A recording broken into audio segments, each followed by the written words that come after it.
فاتحہ۔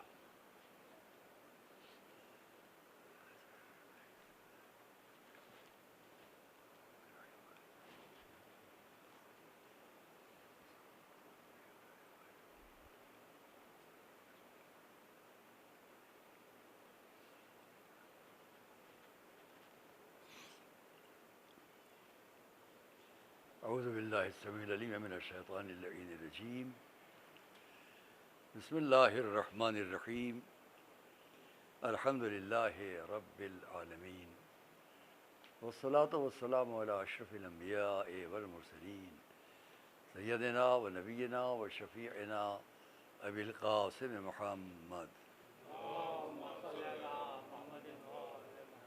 وآل بیتہ الطیبین الطاہرین المعصومین المظلومین الذین اذهب اللہ عنہم الرجس وطہرہم تطہیرا،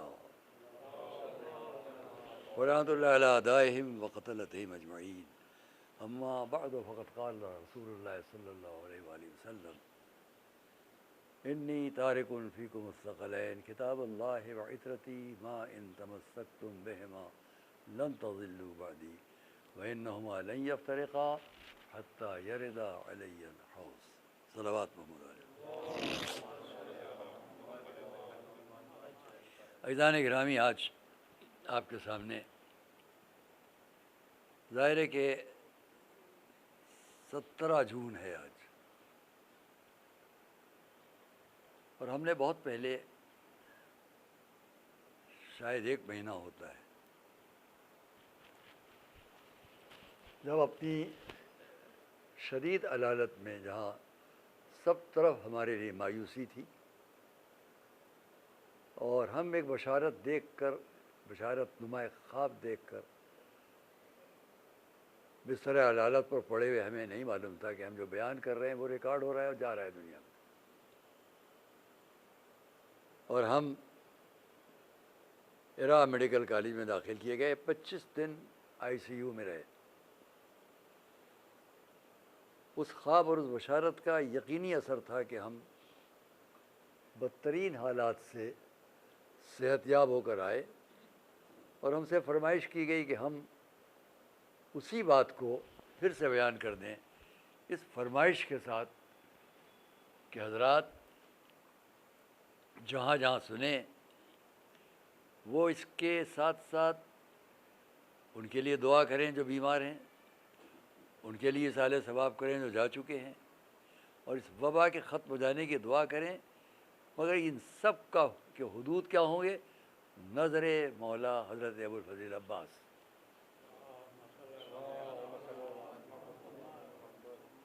اور اس نظر کا پوری دنیا نے اہتمام کیا،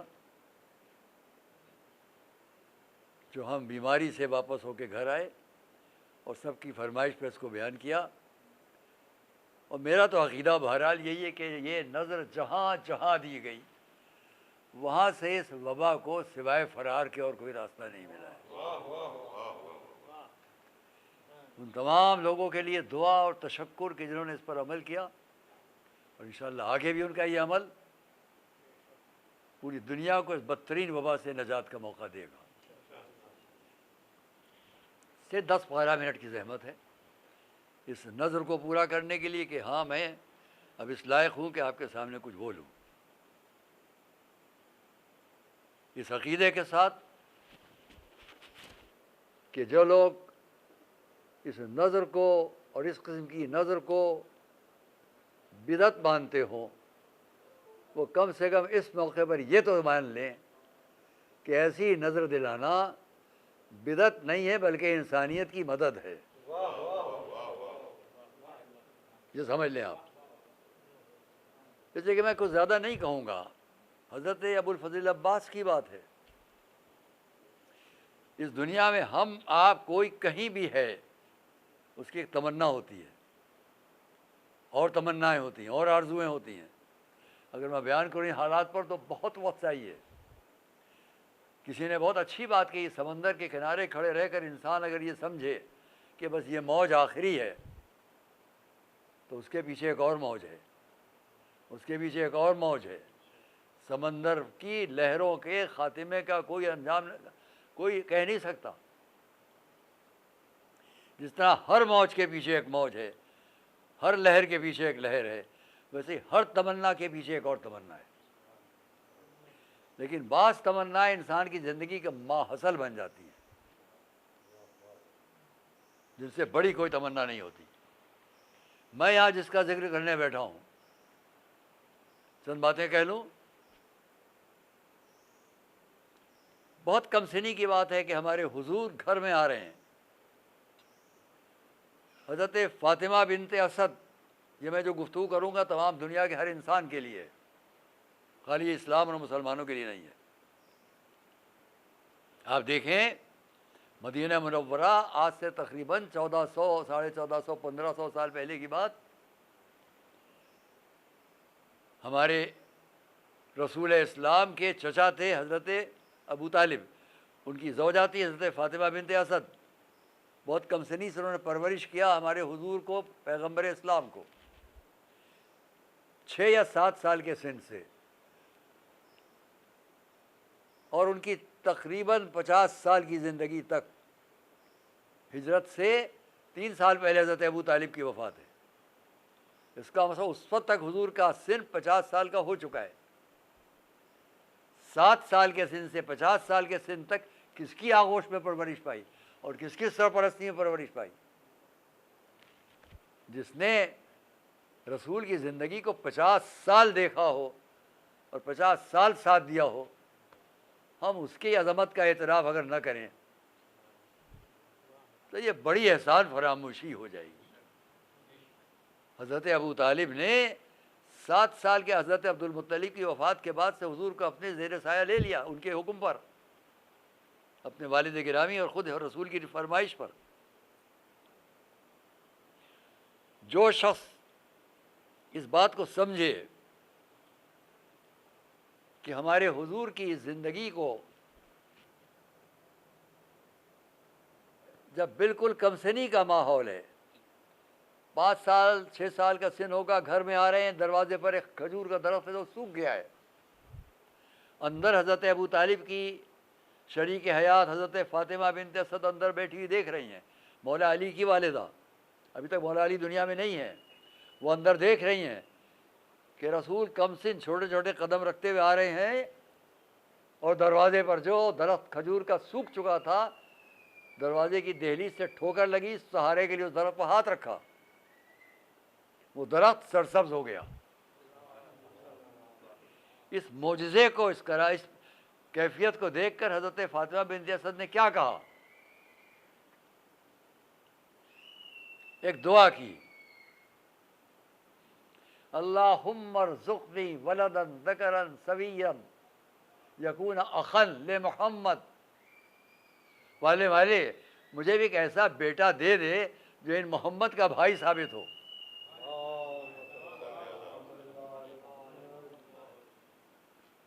یہ دعا نہیں ہے، صرف دعا نہیں ہے، بلکہ تمنا تھی حضرت فاطمہ بنت اسد کی کہ رسول کے لیے ایک ایسا بھائی ہو جس میں یہ سب باتیں ہوں۔ تو رسول کون ہے؟ تمنائے فاطمہ بنت اسد، تمنائے حضرت ابو طالب۔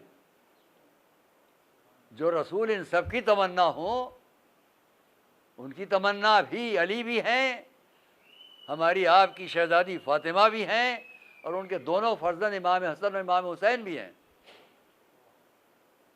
اب آپ غور کیجئے کہ پورے خانوادے کی ایک تمنا کون؟ رسول، اور رسول کے پورے گھرانے کی تمنا کون؟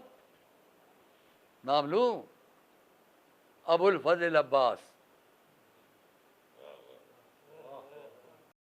کتنی عظمت حضرت ابو الفضل عباس کی کہ مولا علی کی تمنا، جو سب کی تمنا، سب کی آرزو، ان کی آرزو اور تمنا خود ابو الفضل عباس۔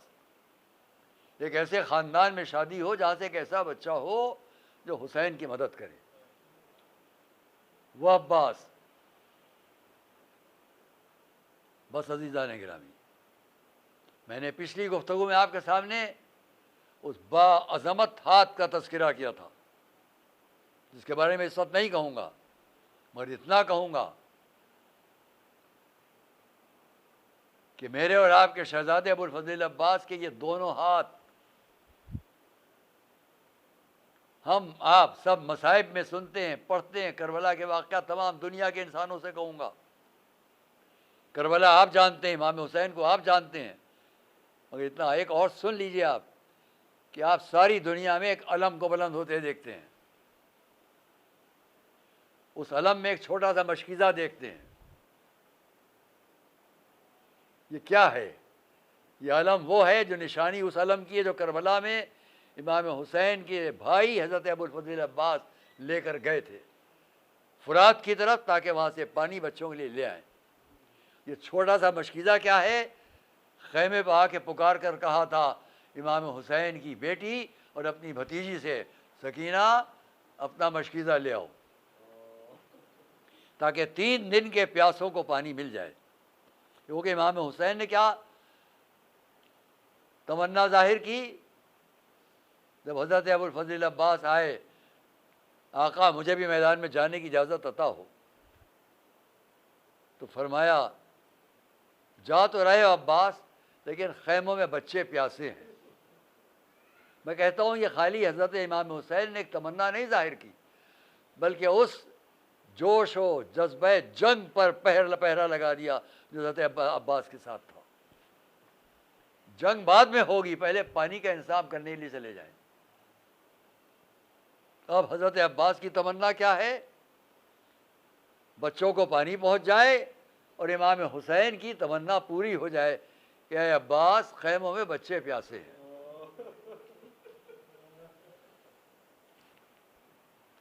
بہت کچھ کہنے کی باتیں ہیں، میں اتنا کہوں گا کہ حضرت عباس علم لے کر کیوں چلے؟ کہ سردار قافلہ تھے، سپہ سالار لشکر تھے. مشکیزہ لے کر کیوں چلے؟ بڑی مشق لے کر نہیں چلے، یہ نہ سمجھنا کہ سب کے لیے پانی لینا ہے. دنیا دیکھ لے، ایک چھوٹا سا سوکھا مشکیزہ خیموں میں بچوں کی پیاس کی نشانی ہے. اور اسی لیے تاریخ نے کہا کہ جب آئے فرات پر قبضہ کیا تو دیر تک مشکیزے کو پانی میں رکھا، تاکہ سوکھا ہوا مشکیزہ پانی سے اتنا تر ہو جائے کہ اس میں پانی جا سکے. اور جب لے کر نکلے تو ہر طرف سے آواز آئی، پانی خیموں میں پہنچنے نہ پائے. حملہ ہوا، فوجیں پھر سے سمٹیں، خیموں میں بچے دیکھ رہے ہیں. وہ علم دریا کی ترائی سے باہر آیا، سب کے دلوں کو ڈھارس ہوئی کہ یقیناً چچا عباس نے پانی پا لیا ہے. کہ ایک مرتبہ بڑھتے بڑھتے کسی نے ہاتھ پر وار کیا. عباس نے گرتے ہوئے علم کو اس لیے سنبھال لیا کہ بچوں کا دل نہ ٹوٹے، ان کی تمنا علم کے ساتھ وابستہ ہے. بڑھتے بڑھتے دوسرے ہاتھ پر بھی وار ہوا. میں اتنا کہوں گا دونوں ہاتھ کٹ گئے، لیکن عباس نے نہ مشکیزے کے دھانے کو چھوڑا اور نہ علم کو گرنے دیا، تاکہ بچوں کی تمنا جو ہے وہ پوری ہو سکے، کسی طرح پانی خیموں تک پہنچ جائے. آگے بڑھتے جا رہے ہیں کہ کسی نے طے کیا کہ اگر مشکیزہ سالم ہے تو عباس خیموں تک پہنچ جائیں گے. مشکیزے کا نشانہ لیا گیا اور ایک کمان سے تیر چھوڑا گیا. عزیزان گرامی، خیمے تک پہنچنے سے پہلے مشکیزے کا پانی بہنا شروع ہوا.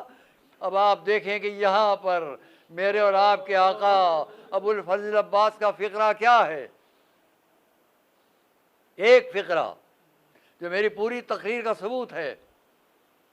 تاریخ نے لکھا جب پہلا بازو کٹا عباس خاموش رہے، جب دوسرا ہاتھ کٹا کوئی فقرہ، کوئی شکوہ، کوئی شکایت نہیں. لیکن جب مشکیزہ کا پانی بہہ گیا تو ایک مرتبہ مولا عباس نے سر آسمان کی طرف اٹھایا، آواز دی، اللہم ان اطفال الحسین عطشان. خدایا خیموں میں میرے آقا حسین کے بچے پیاسے رہ گئے، تمنا تھی پانی پہنچ جائے. میں کہوں گا دنیا سمجھتی ہے کہ عباس کے بازو کٹ گئے، ہاتھ کٹ گئے، لیکن یاد رکھو یہ کٹے ہوئے ہاتھ آج بھی اسلام کی حفاظت کرتے ہیں. ان کا تذکرہ آج بھی وفا عباس کا تذکرہ کرتا ہے اور یاد دلاتا ہے کہ کربلا میں کیسے کیسے کردار تھے. یا ابا الفضل عباس، یا ابا الفضل عباس. اللہم انا اطفال الحسین. آپ تمام حضرات سے درخواست ہے کہ ان تمام مومنین اور مومنات کے لیے جو اس وقت اس دنیا میں ان مصائب کا شکار ہو کر جا چکے ہیں، ان کے لیے، اور میری والدہ مرحومہ جن کی یہ تاریخ وفات بھی ہے، افتخار فاطمہ بنت جناب سید محمد عسکری صاحب تعلق دار زید پور، ان کے لیے بھی ایک بار آپ سورہ فاتحہ کی تلاوت کریں۔ اس عزا خانے میں ہم لوگ بیٹھے ہیں جہاں سرکار نبی الملت کا یہ عزا خانہ ہے، اور یہ ان کا حسینیہ، ان کا شریعت قضا ہے۔ میں یہ تمنا کرتا ہوں کہ ان سب کے لیے مل کر ہم لوگ ایک سورہ فاتحہ کی تلاوت